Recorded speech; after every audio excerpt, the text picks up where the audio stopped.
All right, hi, this is Thomas, Believe It Run. This is Karl, Believe It Run. Our new favorite, Karl. It's good to have you here. Thank you for having me. Do you know what's exciting about reviewing shoes with you? What's that? We have the same size. Same size. Do you know what that means? That means we don't have to remember two different weights. Or what shoe are we talking about? We were talking about the Puma ForeverRun Nitro 2.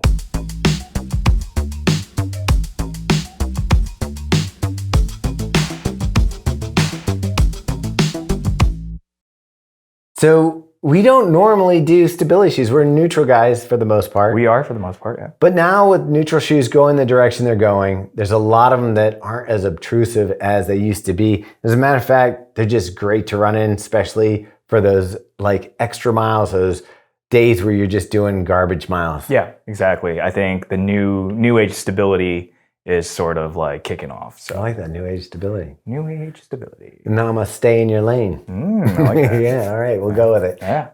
This is a guidance shoe. So it went away from just having a hard post on the medial side, which used to be the telltale sign of a stability shoe. You had this chunk of immovable foam, like a block, and it really sucked to run on. It gave you a hard platform right there in your arch.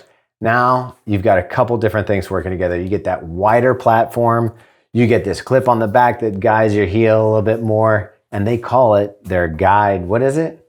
Run guide system. Yeah, run guide system. So you know it's approved. Self-explanatory. Yeah, so it's going to keep you there. It's going to keep you on a path. Try to keep your foot rolling forward without too much side-to-side action. Again, wider platform. These kind of clips on the heels that you're going to see to hold your heel in place and kind of stable over the midsole. Other than that, they're using the foams and the stuff that we love in the other shoes that make running so much fun. All right, so let's get into it, Karl. Let's talk about the upper. All right, yeah. Why don't you break it down for me? Show me what we're dealing with here. I mean, it looks like we've got a mesh with some overlays on it, and they kind of get a little crazy. There's some wild... Dude, Puma loves the overlays. It's got like whiskers. I would call them cat whiskers. Makes sense, right? Yeah. So as far as a fit goes, you got a gusseted tongue. It's pretty wide. This plush heel counter felt really good. Breathability was good. I know that I float between a 10 and a 10.5, and you're more of a 10.5 to 11. Right, yep. So what did you think of the fit? The fit was perfect for me, honestly. I mean, you have a narrow foot. I have I wouldn't say a wide foot, but wider than yours. So I do like the extra room in the toe box, and that's what they have here. So it's definitely very comfortable upon stepping. Yeah, like I said, fit for me. I was locked in most of the time. No rubbing, no hot spots, none of that weird stuff. I found that the upper fit really well. The lacing system, though, is a little bit contentious. Yeah, and I guess, well, my only gripe, I guess, would be the fact that even in its standard lacing, it's only going through the first eyelet. You have virtually no wiggle room when it comes to doing double knot laces or whatever. It's a little bit of a tight squeeze. As you can see on mine here, it's like I really have that cinched up just because. It's a little complicated and a little like, it doesn't need to be, I don't think. Actually, yeah, now that I'm looking at it, like, look at that. That's like all the crossing and all the, yeah, it's kind of a weird. It's just too much, but then you can see on mine, like you've got yours tied. Oh, on top. That's how much lace is left over. Like I'll pull it tight there. That's how much lace is left over, just enough to get a tiny bow going. You can kind of see it on Karl's shoe there. There was no room to do the heel lockdown, which if you wanted to do, luckily the padding and stuff kept my my ankle in really well. I was going to say, I don't think I really needed to do that. But you didn't need to do it, but the option's not there. It's not there. So if you do need that, then yeah, that will be a little bit of a miss for you. I think if there was like 3 more inches on each side, the laces themselves are fine. The laces. Yeah, I was going to say, like, they're flat. They're not the nubby ones that we like the race day ones, but it's fine. I don't think there's anything wrong with the actual lace material itself. So. No. So coming down inside too, like we don't talk about insoles a lot, but it says a standard insole, but I was thinking it might have something special because the plush feeling underneath the foot is really nice. Like Thomas said, like we're neutral runners and, not really, whenever a stability shoe gets sent to us, we have stability reviewers and you should check out those reviews on the website. But it's something that I don't really get excited about, like whenever we get a stability shoe. So I don't really have too much high hopes whenever I put my foot into one, but I was surprised in this. It felt very soft, just kind of guess that insole is doing its job. Yeah, it is doing its job. And you're right, we don't get excited about the stability shoes because typically what that means is a compromise in other places. as they're developing these shoes, though, I really think that the people that need stability are getting a treat because they're finding ways to make these shoes really runnable and feel so much better than the orthopedic style that used to be around. Yeah. One of the best things about this one, and we've seen this in one other brand, is this dual density supercritical foam. We saw it in the Glycerin Max. You reviewed the regular 22, Glycerin. And both of us love that foam. And I love it here in this one too. Yeah, so this is a dual density nitro foam, supercritical. It has like a nice bounce to it. Like the ride is like something, again, you don't really suspect from a stability shoe. But yeah, it just had a nice amount of pep for like a daily trainer. So I was, big fan of it. I did notice though, it's got a pretty good heel to toe drop. Yeah, so the drop is 36-26, 10 millimeter drop. So decent amount of cush. Typically I don't feel the drop in a shoe because, unless it's in the wrong space, sometimes it can cause a little breaking. But where I noticed it in this shoe was, even though there's plenty of cushion under the forefoot. I know what you're gonna say. What am I gonna say? It just felt a little too thin under the forefoot.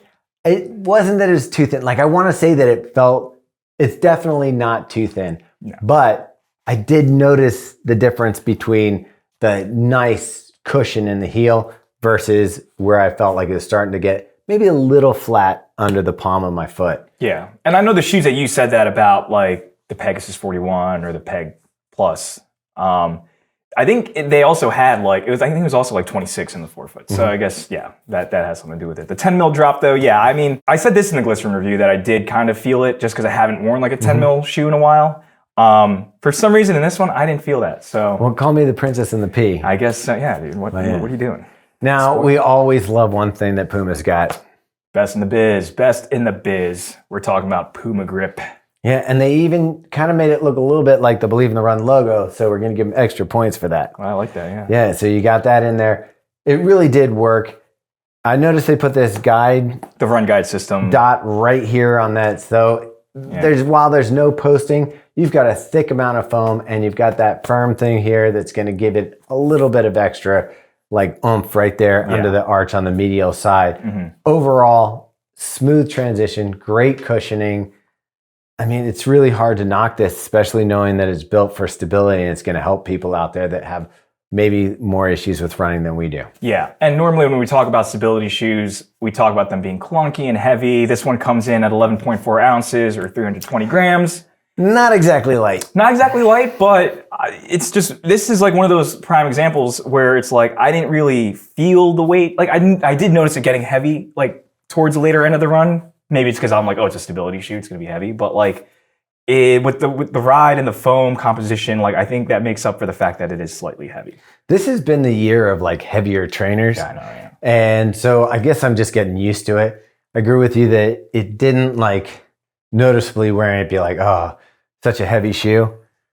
But I think part of that is the rebound in this foam, the bounce in this foam, the resiliency in this foam. It just kind of is gonna carry a little bit of that weight and not make it feel so heavy. Exactly. We both like this shoe. Yeah. It's a shoe that runs for stability that we would wear. Again, we have reviewers that are gonna be strictly stability reviewers that are gonna be on the website. So if you want somebody's opinion that isn't just somebody who's a neutral runner that's trying out a stability shoe, somebody who really actually needs it, you can check out the website, believeintheRun.com, for the full written review. Yeah, I will say about, just stability trainers in general, we've heard from certain brands, along with Puma, that like a lot of their athletes are using their stability shoe as sort of their daily trainer. And, I'm gearing up for spring marathon, and after doing long runs on a weekend, I have noticed in the last 2 weeks, like the day after, I'm doing maybe 4 to 6 miles, easy recovery. I was throwing this one on because it just felt good. I felt protected. I felt like I wasn't gonna roll my ankle all over the place. All that good stuff. You're talking about like when they tell us they're pros or like... Yeah, like they're pro athletes. Yeah. Like a lot of them are using... It's surprising how they're, I mean, even Asics, Kayano, their pro athletes are racing in these like 5-ounce shoes, and then they go and they're like, I need a stability shoe. And I guess it makes sense. I mean, if your mechanics are wearing down after repeated workouts and long runs, maybe you do need a little guidance. Just a little bit. Yeah, exactly. All right, Dave, should we go over our form, fit, and function? Rating. Form, fit, function. Form, what are you giving it?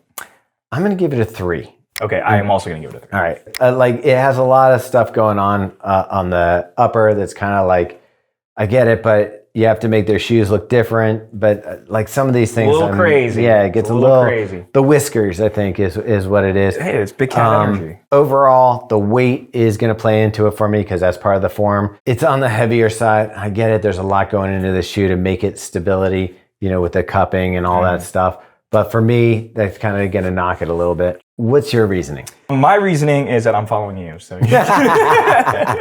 all right, moving on to fit.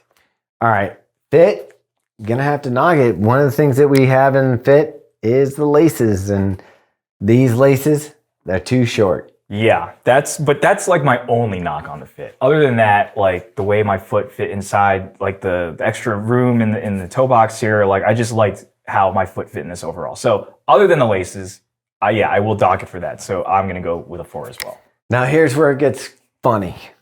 Function. I think for what this shoe is intended to do, it's a 5.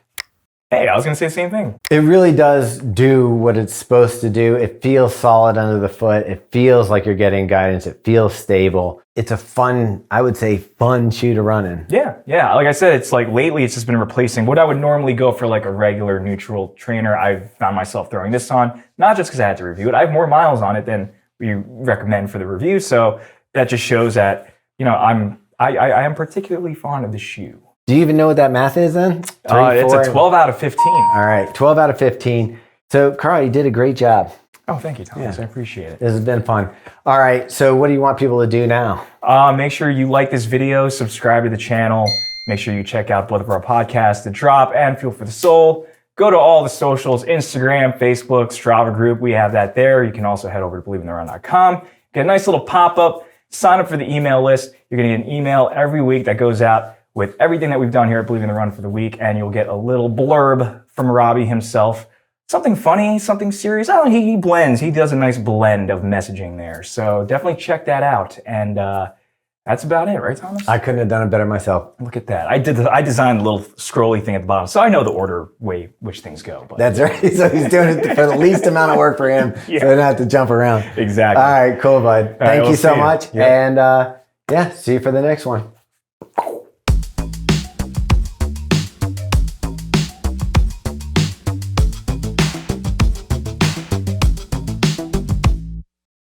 I think if there was like 3 more inches on each side.